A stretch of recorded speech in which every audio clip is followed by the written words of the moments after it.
Razavan here for IFL TV in association with MTK Global. We're here at the MTK Golden Contract Tournament with me, Liam Walsh. Liam? Hi mate, you okay? How you doing? Yeah, good, thank you. Yourself?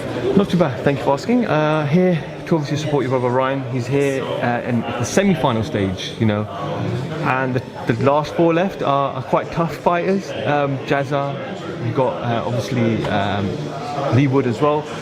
Firstly, before we go into the actual fights itself, what do you make of the whole contract and the whole setup? I think it's brilliant. I think it's brilliant. It's a new, it's sort of a new concept. Obviously, you had like your prize fighters and that sort of they were brand new, but this is its own concept, and the 10-round fights obviously, and the spaced out over a period of time, a bit like the World Boxing Super Series, but obviously they're sort of elite fighters in there. This is a very good tournament. This MTK pulled it out of the bag. It's a brilliant tournament. The fighters are getting regular fights, decent pusses. There's plenty of incentives in it with bonuses, etc. It's a really good tournament. Does Ryan have a particular fighter he wants in the semi-final, whether that be Tyrone or Lee or Jazza? I can't really tell you that, to be honest. Sorry, but I can't. Hopefully, if he gets gold ball, then you'll see. But if he doesn't, then we'll just what you get what you're given, then, don't you? If one man's going to pick the gold ball, he's going to pick who he fights. The other two, they're fighting whatever. So if he gets gold ball one, you'll see his preference, obviously. Apart from your brother, who would you say is the most dangerous amongst the other three? I think they've all got their own qualities. I think people are sort of looking at Tyrone as being, maybe the weaker one of the four. But have you seen him fight? He's a southpaw. He's tall. He moves. He's technically decent. He's not there to be hit really. So he's got qualities. I've always rated Jazz. Jazz is a very good fighter. I think he's been, from what I'm being told, I haven't looked at the betting, but from what I'm being told in the betting, he's been well overlooked. Jazz has got a lot of experience, fought some good fighters. Jazz is a good fighter, been around a long time. And obviously Lee Wood is what Lee is. Lee's solid, he's big at the weight, and maybe had the experience of Jazza, but he's got his own qualities. But I think I think it's really good. The last four, I think on the night they can all beat each other. I think it's a really good semi-finals. How's Ryan looked in camp? Brilliant. I just saw him take his pictures. He looked absolutely shredded and ripped as always. We always come ready, good condition. You can only hope when you get to fights that you're not carrying niggling injuries, because it always happens. But this camp, he's been injury free. We've had some really good sparring this time. We was actually sparring with what's his name? Shut a bitch, he called me. Him who fought Jazza last. The Spanish, I think he's South American, but he's based in Spain. We flew him over to Tenerife and had a week sparring with Carlos Ramos. Sorry, I apologise, Carlos, if you're watching this, but I just had a complete blank then. Carlos Ramos come over for a week, give us some really good work. We had Gavin McDonald come over, give us a week. Jason Cunningham, who was really good work as well. Myself was sparring with Ryan. We had another Spanish lad out there who is a bit of a switch here and that. So I think we covered all bases. And Ryan's in good condition, no injuries, never any excuses, and we're ready to go. A little bit about yourself, Liam. I know obviously you fought, I think, Javante in 2017. Yes. You took a couple of years out. I think it was May 2017, if I'm correct. Yeah, 2017. You took a couple of years out. You came back last year, 2 wins. I don't know about took a couple of years out. 2 years out? Maybe got froze out, but yeah. No, not froze out either. No, we won't go into it. I was out for 2 years. Go on, we'll stick with what you said. Came back last year, had 2 victories. Yeah. Back in the ring now. Yes. What's the plan 2020? The plan to keep pushing towards bigger fights, decent fights, big fights. Like you said, I've had 2 fights in the last year. Obviously the first one was a real call-off, so we ended up with an opponent who came to do the rounds, and we all understand how boxing works, and I appreciate him and respect him for coming to do that. But for myself, I didn't really feel like a fight.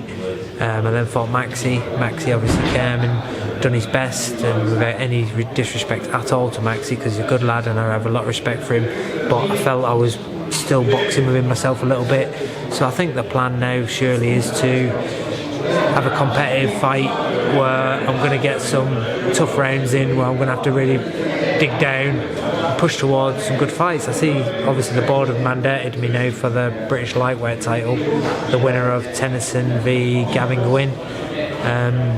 That's obviously been made in May, so I shouldn't imagine we'll get to fight till later in the year, September or something. So yeah, hopefully I can get a decent fight in April and move towards maybe that fight if that's going to happen, or if it's not going to happen then move somewhere else. I'm going to speak to obviously the men who I've got to speak to beforehand and get a plan in place and push on and make it a big year, hopefully. What do you make of the world scene, the lightweight division at the moment? Obviously Javante, Teofimo, Lomachenko. For me, it's a one-horse race. Lomachenko is just a boss, and it's simple as that, and everyone else is playing second fiddle, and I respect Teofimo big time. If he's not only like he's making this fight, he's pushing for the fight, and you can only tip your hat to him for that. You know, he's just won his world title. He's building a little bit of momentum, and he could probably get 2 or 3 easy defenses against his man.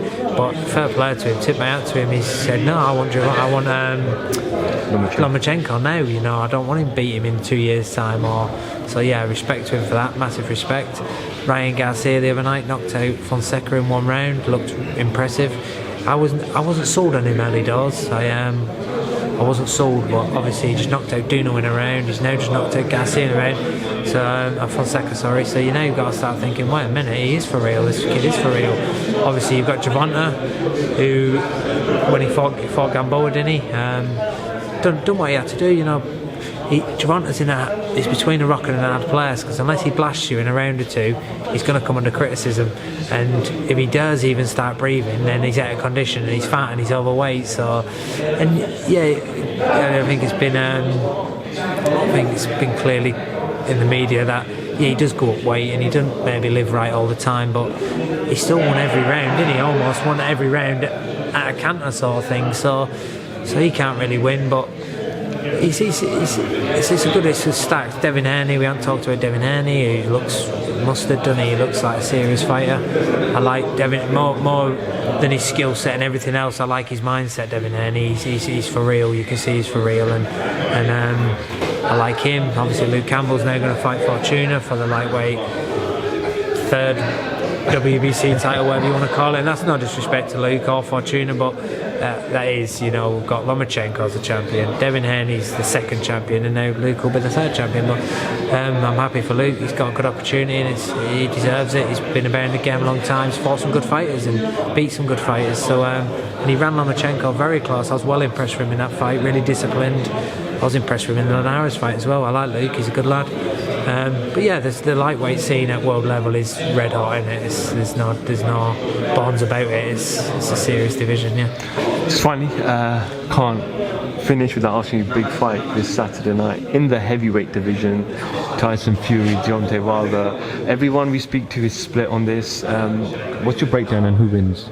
In the first fight, I couldn't see anything but a Wilder win. I thought, how can Tyson Fury come back after X amount of years out, have a couple of warm-up fights, be nowhere near ready to fight Deontay Wilder and do what he done and win? I just couldn't see a way for him to win. When he did win and didn't get the result, I stood up and applauded him at about 5 o'clock, 6 o'clock in the morning, watching it around my brother's house. I stood up and I said, well, I'll take a bow to that. That was brilliant. And now I'm here thinking Tyson's surely only got better from that fight. He's now a year later, so many more fights, so much more training camps. So I'm thinking he could only be better. I do think Wilder will come better, because I think I think he underestimated Tyson Fury, possibly psychologically, maybe not, never physically, because fighters don't. We all do the rounds, we all do what we have to do, but psychologically you're talking percents, and it might be 1% he might have underestimated Tyson, and with that he might not have. I might be totally wrong. Tyson, I'd like Tyson to win. I want Tyson to win, and right now I'm really sat on the fence.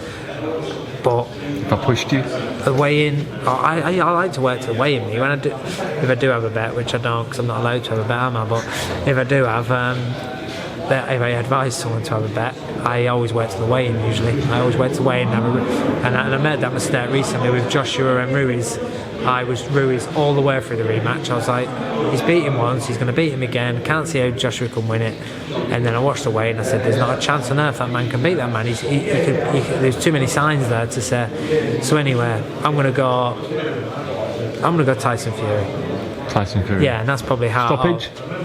Tyson's talking a lot about a knockout. I see that, and I'm hearing that a lot of his pad work and that it's not what it was with Ben Davison, where it was, touch move, touch slip, and all that business, which obviously suits Tyson. It's got him to where he is, but I can't see a whole transformation in styles. He's too long in the tooth for that. I don't see that. I do think though that Tyson can hurt it. He did hurt him in the first fight. My brother had a bet on the fight, and I was saying to him during the fight, your money's done here because Fury's going to knock him out. He ain't going to beat him on points. He's going to knock him out. So he could do it. It's hard though, isn't it? It's a hard fight. It's such a hard fight to pick. But I'm going to go with Fury because probably my heart off my head, if anything. I just hope they're fair. That's what I really hope more than anything. Please be fair and let the winner win. Whoever wins the fight, let them win. Don't cheat people because you're on away turf or you're in whatever promotion. Just be fair and let the man who wins win the fight. That's what I ask. Unfortunately, sometimes boxing politics does take over. Yes, yeah, as we know. Liam, always a pleasure. Wish you, your family, Ryan, all the best on Friday night, and hopefully we'll catch up with you tomorrow at the press conference. Yes. Liam Walsh for IFL TV. Thank you very much. Thank you, man.